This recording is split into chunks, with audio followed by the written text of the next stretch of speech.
Hello, ladies and gentlemen, and welcome to the Pro Wrestling Report on television. Damian Nelson sitting here alongside Frank Cosentino, the Cos. That's right. And thank you so much for joining us here on Channel 14 on Time Warner Cable right after SmackDown on Friday night, December 5th. But you get an exclusive early preview at pwrshow.com on Wednesday, December the 3rd. Frank, it's been a while since we've been here in the hallowed halls of the studio, if you will. They kept everything nice and clean for us. Well, to a degree. To a degree. We're going to bring you this week's edition of PWR TV coming right off the heels of just this past Monday night, Frank, on PWR Radio, on ESPN Radio.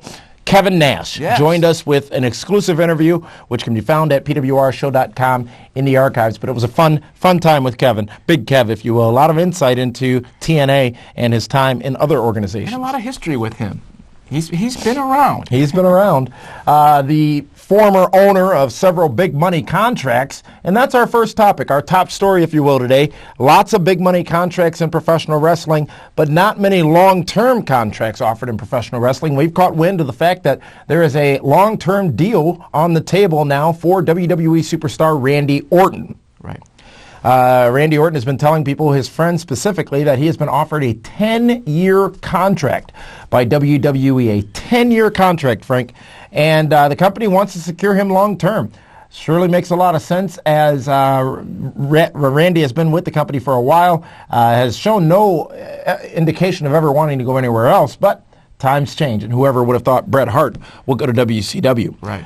But be that as it may, the financials have not been disclosed. But what we're going to do is talk about, is that a smart offer for WWE to make, and then look at in detail some of the other long-term contracts and whether or not they played good or bad for WWE. So firstly, Frank, 10 years, Randy Orton. Randy Orton in his late 20s, early 30s, still young, has a lot of time in his wrestling career. WWE looking to lock him up for 10 years. One would assume at somewhere around $1 million a year, as historically that's what these contracts fall under. Mm-hmm. But is this a smart move? Is he worth it? Is this a good play by WWE? It's commitment. What WWE is looking for is commitment out of their wrestlers. They see Randy Orton as most likely the staple of the future staple, I guess. And you could still say Triple H is the staple of the company. He would certainly tell you that. But they're looking for a commitment. We're going to give you this amount. Now, before, a lot of you really went to 10 years, that's crazy. There are clauses, I'm going to assume there's clauses galore in this type of thing, where obviously if injury comes into play, if he decides to quit, if there's a substance abuse issue, if there's anything that you know, he'll have his set of lawyers, WWE will have their lawyers, and they'll look this over. Is it a right move? I think it's a crazy move in WWE. If one of you guys can figure it out, the tenure of an average wrestler, please do so and then email us. But I can't see it being that long. And to give a wrestler that long of a contract it's twofold. It means commitment, and then you get Randy Orton thinking, you know, I've got this thing in my back pocket. You know, so what are you really going to get out of someone who in the past has had issues? But here's the thing, too. Look at Jeff Hardy, who's been with WWE for over 10 years now, nearly 12 years, well, minus a 3 or 2 year stint in TNA. Would that have been a smart move? And 10 years ago, would you have said, let's sign this guy to a 10-year deal? That makes some sense. You know, looking back is a lot easier to look forward, but WWE taking a stance in this case with this superstar and looking forward at what they might see for him down the road. It makes a lot of sense, I think, to lock up a Randy Orton, who could be the cornerstone of the company going forward. Makes a lot of sense to wrap up a Randy Orton and not have to worry about him going to a TNA or whatever else comes along. 10 years ago, 1998, I guess you can call it, which is when this show went on the air. 1998, you had the height of the wrestling wars. You had WWE versus WCW. You had ECW still around. Did you ever think that come this day in 2008, there would be one real major national wrestling organization followed somewhat distantly by Total Nonstop Action Wrestling? 10 years from now, those roles could be reversed and Randy Orton could be in play for TNA. I just don't see Randy Orton. I think he's a phenomenal wrestler. Ding. I think he's got phenomenal talent. His in-ring skills or his mic skills are good.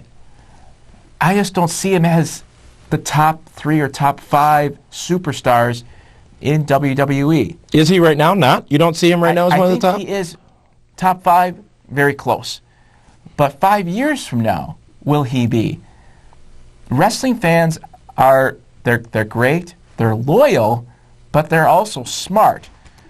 And after 3 or 4 years, if you're not doing it, that you're done. It's hard to get back. You're not going to put a mask on the guy 3 years from now and say become the Black Scorpion, right? Or be something else. So Conquistador number 5 could be. I mean, Randy Orton is Randy Orton. And to put another character on him doesn't make sense. He either is heel or face, and that's it. There's nothing else. I know that sounds weird because you either are heel or face, but as you know, NWO for the longest period of time was heel, but everybody was cheering them. So it's to lock up a guy, I guess to answer the question in full, to lock up a guy for that long, I think is a risk. The wrestling business has changed substantially. We talked about the company landscape, but substantially has the business itself changed where the things you just talked about, such as a good guy, a bad guy, what have you, I don't think that exists so much anymore. You've got a lot of tweeners out there, a lot of people. Randy Orton, best prick heel in the history of professional wrestling, in my opinion, is a blue chipper. He is the future of WWE. If not him, then who is the future of WWE?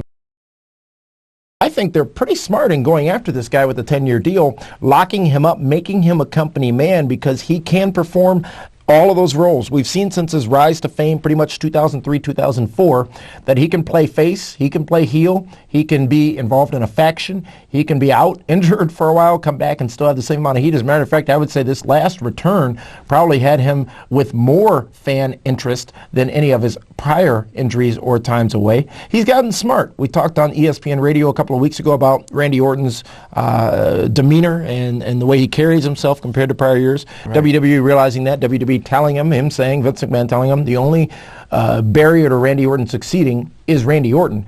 And now we see a focused, a clean, a committed Randy Orton. Frank, I think this is a smart move by WWE. The question is, how much are they locking in to pay him? Because when we talk about these other 3 big money contracts, long-term big money contracts, and how they somewhat fell apart, at least in one instance, I think it'll put a little bit more perspective on it. But again, who knows where the wrestling business is going to be 10 years from now? Who knows? Now think about you could be the next Vince McMahon or something. 10 years. That'll probably never happen. However, how long has Randy Orton been in the WWE? I believe since 2002. Okay, so that's 6 years. It's a smart move in a way. I think it's a dumb move, but the only smart move I see in it is if TNA 10 years from now is neck and neck with WWE, Randy Orton is now 10 years older at that point if he signs his puts him at 40 at the most. And at that point, as you're seeing, they brought over Mick Foley, they brought over certain wrestlers, and the interest is there for TNA, but it's not, oh my God, look at the ratings now that Mick Foley's over. But remember, we said that stuff doesn't happen right away. Right. I was that person a year ago who said, look, you got Kurt Angle, Christian Cage, Booker T, now Mick Foley. You got all these big names they keep bringing over, and there's no bump in the ratings. They're not getting any. They're seeing a slow, steady maintenance, if not sometimes an increase in ratings and pay-per-view buy rates. They are now profitable as TNA. So those moves have been long-term good plays, much like Tyson at WrestleMania 14. Didn't hit right away. It was a couple of months later when WWE started overtaking Raw, Nitro in the ratings. These things take time. Now, they've already invested a lot of time in Randy Orton, so I don't think that they're going to get a tremendous amount more out of him. I don't know if Randy Orton will ever be a Rock, Stone Cold Steve Austin, Ric Flair, or a Hulk Hogan. I don't know if those things will ever happen. But, again, who knows? That's the thing. I think it's 5. I think it's 5 years too long. I say if you want to give him if you want to make a commitment, I think 5 years is good. Make sure you're healthy. He's got a career. At least his wrestling career hasn't. He hasn't been healthy for a long period of time yet. It's at about 92%. Yeah, or 88. The Orton News Network. However, and that worked. That's what started putting him over the top when he started doing that stuff. But to lock him up for 10 years, I think it's risky. I think it's 5 years too long. I think if WWE does make this 10 years, there's going to be a lot of clauses in this thing where you won't be able to go to another wrestling. I don't know how. Well, they will control him. He will not control them. Right. They will lock it up where, money-wise, it's going to be tough for him to not take something like this. And then he's set for life if he plays his cards right. So, Let's talk about some of the other big money contracts that have happened in the history of professional wrestling. The first of which we're going to talk about is the Big Show, Paul White, who was brought into WWE back in 1998. He signed a 10-year deal worth approximately $1 million a year for a total of $10 million. That contract recently renewed after him taking some time off and reevaluating his future career path. But you take a look at some of these people and the successes they may have had, or the failures even, and see how this might be a good option for WWE, specifically with Paul White. He had been made big in WCW, trained at the power plant, and brought in and was under Hulk Hogan's wing. He was his protege, if you will, and was the son of the Giant. Really made a big name for himself in WCW. Got unhappy, wanted to come over to WWE. We saw him make a huge debut at St. Valentine's Day Massacre in 1999. From there, he won a bunch of championships. He's the only man, Frank, to be the WWE, WCW, those two companies separate at the time, and ECW, while part of WWE, champion. The only man to have all those belts. And certainly, when you speak wrestling, you can go down the list of names, and 10 deep, you'll find the Big Show as far as notoriety and who people know that's out there. Right.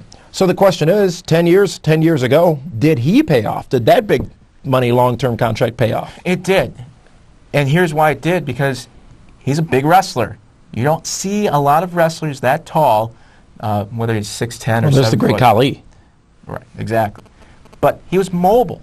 The guy could move in the ring. I think when he started, they showed him doing drop kicks. And one time he could perform a pretty sweet moonsault. Right. At one time.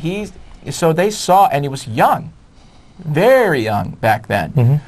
And he wasn't Andre the Giant's kid, but he just, he kind of used everything that he could to pull himself up. Now, I think what hurt him a little bit is when NWO started making fun of him, and at that point he was basically a joke. And that led to him departing. And that made him move. By his own WWE admission. gave him an opportunity to put the title on him. He was fighting, what's the jail guy for a while. In WCW? He died. No. Nails? Big Boss Man? Big Boss, that's it. Dragging his daddy's coffin around? Right. My daddy. Remember but you know why they did that. I mean, it's much like Brock Lesnar's program with The Undertaker. It's a seasoning thing. Right. You want to get him good, get him better, get him in the ring with a veteran.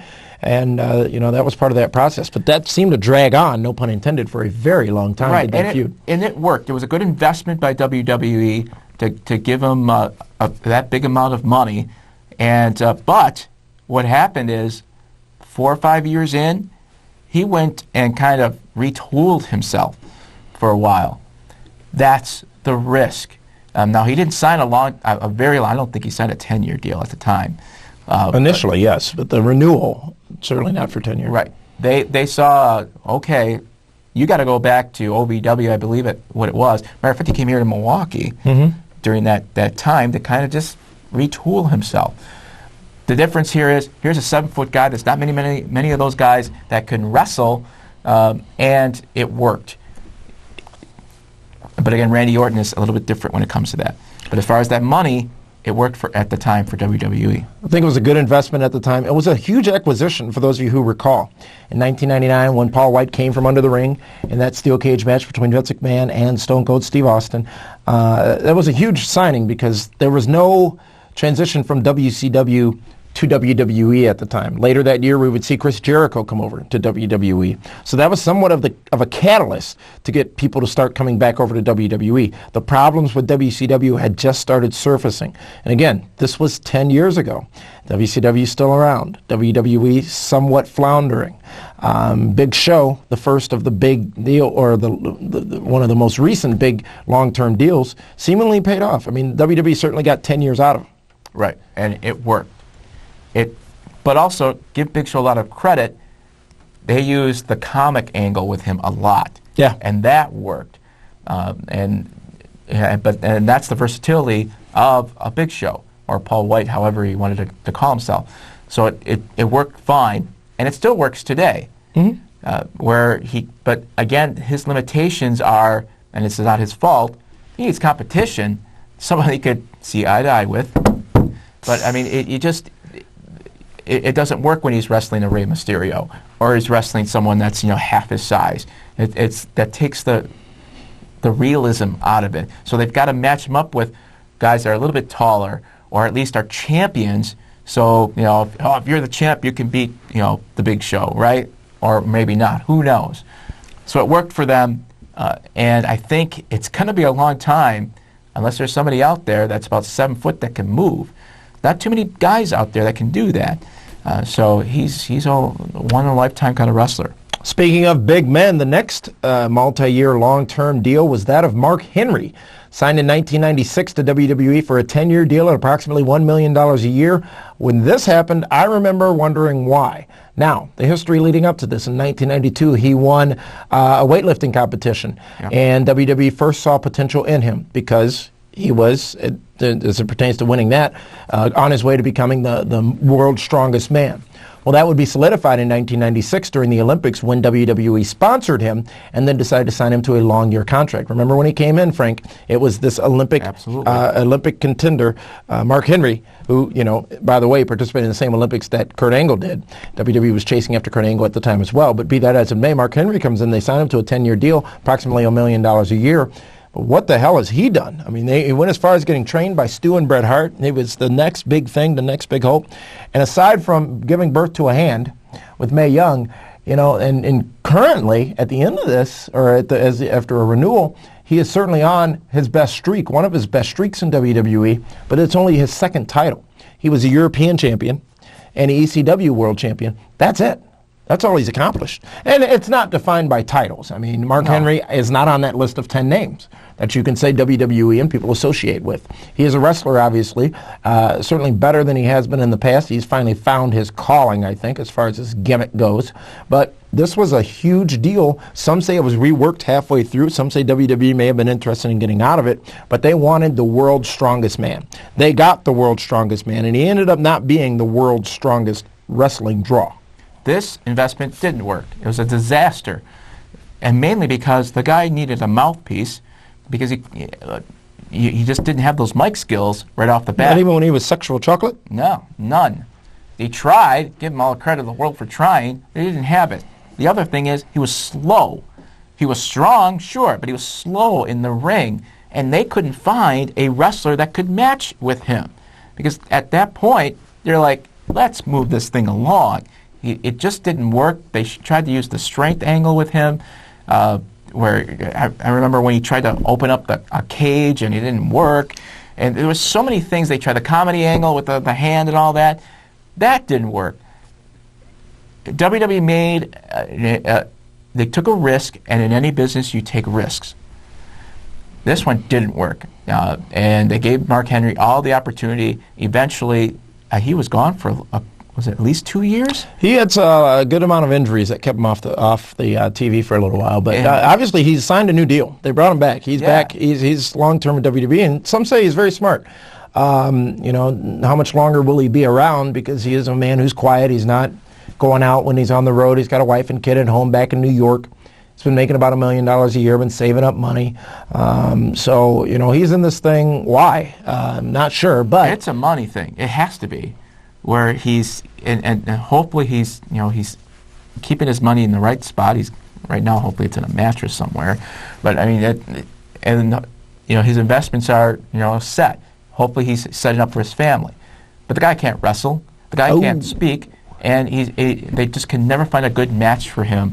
And the fans, of course, aren't just going to gravitate to him any longer. It's not there unless something magical happens. I don't see it. I think it was a risk that did not work out. Someone that they did gravitate towards was Bret Hart. Obviously a controversial end to his time in WWE, one that's been very well documented. But it was 1996 that led up to the Montreal Screwjob in 1997 that really began the downward spiral that was Bret Hart in WWE. He received a huge offer, Frank, from WCW, tune of $9 to $10 million. He decided in mid-year 1996 or 7, I believe it is, that he would not take that deal. It was a 3-year deal on the table from WCW to come on over. He remained loyal to Vince McMahon and WWE, who offered him, as a result, a 20-year contract worth approximately $1 million a year. $20 million contract. A 20-year contract. Now, this contract included 3 years of wrestling Bret Hart had planned on retiring in the year 2000, concussion or not. He had planned on only wrestling for another 3 years, and then being pretty much the top road guy in the organization for the next 17 years. Now, this is a smart lock by WWE, in my opinion, because Bret Hart, a great wrestling mind. Bret Hart's somebody who can certainly mold the company. Bret Hart, who can easily be an Arn Anderson or any of the other agents in the back. But things got real sour real fast when WWE realized, by Vince's own admission, that they could no longer afford Bret, or that his services were not worth what they were paying him. They got mixed up in the heat of the battle, won the fight, and then decided that, was this really smart? Was this really a good deal for us to sign? So it was a mutual agreement, so WWE says, to allow allow Bret to pursue options with WCW. That option was finally a 3-year, $3 million a year deal with limited dates in WCW for him to ride out the end of his career. Now, screw job, all that stuff happened after that was determined he was going to WCW, but this one blew up in their face. This one dissolved pretty quickly after it was signed, and really we never got to see what it could be in WWE with Bret Hart with a 20-year deal. Smart move by Bret Hart, taking the most amount of money he could, but it didn't work out. With WWE, he had a whole country behind him. Canada. And he was a hero, I hear. You hear. But he was. He still is. He'll in his own mind. He'll, anytime the Calgary Sun decides to do an interview, he's there. Or whatever, TSN, that they will take it. But, he made a good financial move, but injuries really took his toll in WCW, where he couldn't, take that full potential. And WCW lost a lot of, their investment was just totally blew up. The deal sucked for WCW. It was great for Bret Hart, but it sucked for WCW. The guy was working, I believe it was 118 days a year or something like that. Wasn't doing many of the road shows. It was ultimately a concussion in a match with Bill Goldberg that ended his career in 2000. But again, remember, he had planned on ending his career at the end of 2000 anyway. So that, that all washes out. Right. But, for WWE to offer Bret a 20-year deal, it's pretty unprecedented. However, it shows that they were really, really betting on Bret Hart, and so many things could have happened. Bret Hart could have been around in 1999 when that tragedy happened with his brother Owen Hart. He was in WCW at the time. He got to WCW. I'm not sure how happy Bret ever was in WCW. And obviously coming back to be inducted into the WWE Hall of Fame years upon years later, but lots of sour apples in this deal, which just dissolved. And of course, Montreal Screwjob or not, that was after all this happened. Right. After the contract was signed, and then after he re-signed with WCW, he had an opportunity. It was just days before, by the way, the Survivor Series that he signed that deal with WCW. He had the opportunity to re-sign or stay with WWE at a lower annual salary. They were going to load the back end of the contract to pay, as WWE said. They were in some financial difficulties at the time. And Bret didn't want that, because where would he be in 5-6 years? And when would he ever get that money? Because at the time, it was not a far-fetched estimation that WWE may not be in business much longer. 20 years, a 20-year deal, that's beyond crazy. I don't care who you are. I'd sign you to a 20-year deal. Oh, yeah? Mm-hmm. About $20 a week. It's not bad. I'll take it. Times are tough. Well, it's for gas and all that, but even that's okay now. 20 years is crazy. That's stupid time in my opinion. Unless they saw something where he can be the mouthpiece for the organization for 15 plus years. Eventually, at the time, maybe you're thinking, long term. It just doesn't work. The wrestling fan doesn't, especially here in the States. In Canada, it would have worked. He could have gone from Vancouver to Montreal, and people would still line up. But in the United States, I don't think it would have worked. 10 years from now, he's still walking around saying, "Yeah, come to our show in Pig's Knuckle, Arkansas." It doesn't work out. So again, that's commitment. Thank you, Bret, for what you've done for WWF at the time. So here's a long-term deal. No, to me, that's crazy. And obviously, it didn't work out. We're going to take a break, and when we come back, we're going to talk about TNA's pay-per-view coming up this Sunday night, Final Resolution, right here on the Pro Wrestling Report. Blizzard Brawl. Friday, December 5th at Waukesha Expo Center. The big, sexy Kevin Nash versus Road Dogg Jesse James. A Diva knockout match. Tracy Brooks versus Christy Hemme. Plus matches featuring King Kong Bundy, Jerry the King Lawler, Al Snow, and Demolition. Blizzard Brawl. Back and bigger than ever at the Waukesha Expo Center, December 5th. Presented by Milwaukee Harley-Davidson, Great Lakes Championship Wrestling, and 97.3 The Brew. Welcome, ladies and gentlemen, to the Pro Wrestling Report on 540 ESPN. Hey! Wow! Oh, so wait. On Saturday, you said, shut up, meathead. This is the fantasy show. I'm not going to pull that PWR stuff here. But now we're on the PWR show. I'm telling you, shut your mouth. We'll be live all over the world and specifically all over southeastern Wisconsin on 540 ESPN. Welcome, gentlemen. Crash it. My claim to fame is my brain insane. And if the blame is framed, then I'ma smash it. Welcome back, ladies and gentlemen. Yes, indeed, Frank. Blizzard Brawl coming up this Friday night in Milwaukee. It's the biggest. It's almost like the WrestleMania of Wisconsin wrestling. And indeed, as you saw, you can check out the Pro Wrestling Report on 540 ESPN. That's every single Monday night from 10 p.m. to midnight Central Standard Time. And just this past Monday, Kevin Nash joining us on the show. He put that on top of Christy Hemme, Kurt Angle, Sean Daivari, Rob Conway. Hell, I forget half the people we've had on, but so many. Nigel McGuinness. So many people have been featured on the Pro Wrestling Report radio show. Make sure you tune in. Check out the archives. You can even subscribe on iTunes on your iPod. Right. So, Frank, let's talk about TNA's Final Resolution, the pay-per-view coming up this Sunday night, where they have a bunch of matches announced, and this one is interesting. First of which we see the return of the Feast or Fired angle. And here are the participants: Motor City Machine Guns, LAX, The Rock and Rave, Infection, Jay Lethal, Sanjay Dutt, Petey Williams, BG James, Consequences Creed. He's also been on this very program. Curryman, Cute Kip, and Shark Boy. Now, you get one of four things in this matchup. You either get an X Division title shot, a tag team title shot, a world title shot, or you're fired. Last time we saw this match, Christopher Daniels was fired from the company. Who will it be this year? We've got 4 picks to make for this matchup, Frank. Of all these participants, I think it's sort of natural with the tag team. Everything else is almost out the window. You don't know who to pick or who it's going to be. Whose contract is up?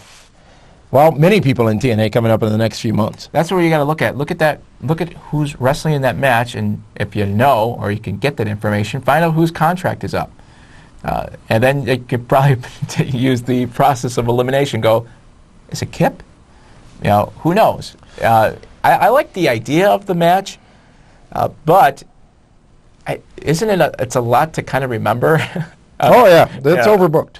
That's well, not overbooked. It's just got a ton of participants. It's got a ton of participants, and you're like, I kind of look at it this way: when you invite people over, and you got to watch TNA, it's really great. And then it takes you like more than 2 minutes to explain how the match is supposed to go, you're going to lose that person. What do you mean? That's going to happen, and that's going to happen, and that's going to happen. That's too much. It's going to be a good match. I couldn't tell you. I couldn't even make a pick in this one. It's that. All right, pick who is potentially going to go for the tag straps. The tag participants: Motor City Machine Guns, LAX, Rock and Rave, Infection. I'll go with the Rock and Rave Infection. Rock and Rave for the tag? Yeah. Now, I think here's how we're going to see this match. They haven't had the straps, right? Not in recent history, certainly not. It's been a while. I think Sanjay Dutt's going to grab that X Division crown. I think Motor City Machine Guns are going to grab that tag team crown. Yeah. I think Petey Williams, actually, is going to get that world crown. Because remember, you get it's almost like Money in the Bank. You can use it whenever. And I think Petey's sort of lost right now after this thing with Scott Steiner. So I think this could be an opportunity to give him a bit of a push. And fired, I think, will be BG James. Not fired from TNA. I think they're going to continue to use him in a backstage role. Yeah. But then again, maybe they'll bring on Bruce Pritchard, who was recently released from WWE. Right. Brother Love show. You look sort of like Brother Love today. You got a little red glow on you. I love you. This one made in ODB's the new little interview segment a couple of weeks ago, which we loved, and you can find it at pwrshow.com. Charmel will take on ODB in a Knockouts matchup. Yeah. It's not going to work. It'll be fun to watch for a couple minutes, but Charmel in the ring. Who do you think goes over? I think that somehow Sharmell comes out on top. She's got the main event mafia behind her. Yeah, and they'll help her out to win. It is for the Knockouts title. Awesome Kong, the champion, takes on Christy Hemme, who's been on this very program as well. Along with ODB, we didn't plug. You forgot to plug. She kicked my ass. This one for the championship. As you know, Christy Hemme winning that opportunity at this title shot a couple of weeks ago. Frank, who do you think walks out of Final Resolution with the championship? It makes sense for Awesome Kong to win this thing, but you just have this feeling that they're just going to give it to Christy Hemme in one of those freak wins. Obviously, the weight differential here will be pretty significant. Awesome Kong, you're great. But I think Christy Hemme actually pulls this sucker out. I don't know how she's going to do it, but maybe a little salt or something. She needs Mr. Fuji for that. Huh? I go with Awesome Kong in that match. I think her championship domination needs to continue for just a little while in TNA over the Knockouts division. Kurt Angle will take on Rhino. This one has a unique stipulation. If Kurt Angle wins, he gets Jeff Jarrett in a rematch. If Rhino wins, Kurt Angle's contract with TNA is void. We talked about this on ESPN Radio just last week. Yeah. I think it's fairly obvious that Rhino will not win this match. Exactly. And as you saw a couple weeks ago, where Rhino was, they were defending Christian leaving, and Rhino jumps into the ring. They beat the crap out of him, and they throw him in the coffin. And at that point, buried him. At that point, there you go. The writing's on the wall. There is no way Rhino wins this thing. Kurt Angle wins easily. Main event is the Main Event Mafia, which is comprised of Sting, Booker T, Kevin Nash, and Scott Steiner, going up against the TNA Frontline, which is comprised of AJ Styles, Samoa Joe, and Team 3D. Now, if Frontline wins this match, AJ becomes the new World Heavyweight Champion. However, if the Main Event Mafia wins, they don't really get anything special. Now, this is a problem I have with TNA. You've got all these wrestlers in a match wrestling for somebody else. That doesn't make any sense to me whatsoever. Obviously, it's what's in the script is what you do.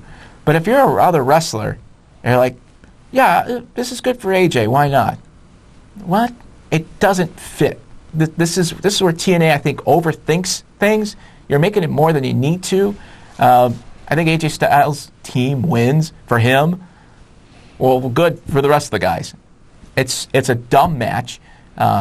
It should be good to watch, but the stipulation is just idiotic. This one's difficult to call. You would think that potentially, as Frank said, AJ could end up with the title, but that would obviously have to cause some dissension amongst the Main Event Mafia, and we're not ready for that. That doesn't make any sense yet in this storyline progression. So I'm going to have to go with the Main Event Mafia taking the win, stealing the win. You've got Kurt Angle free. You've got Sharmell around. Who knows if they're going to add another member. There's been some rumors of that.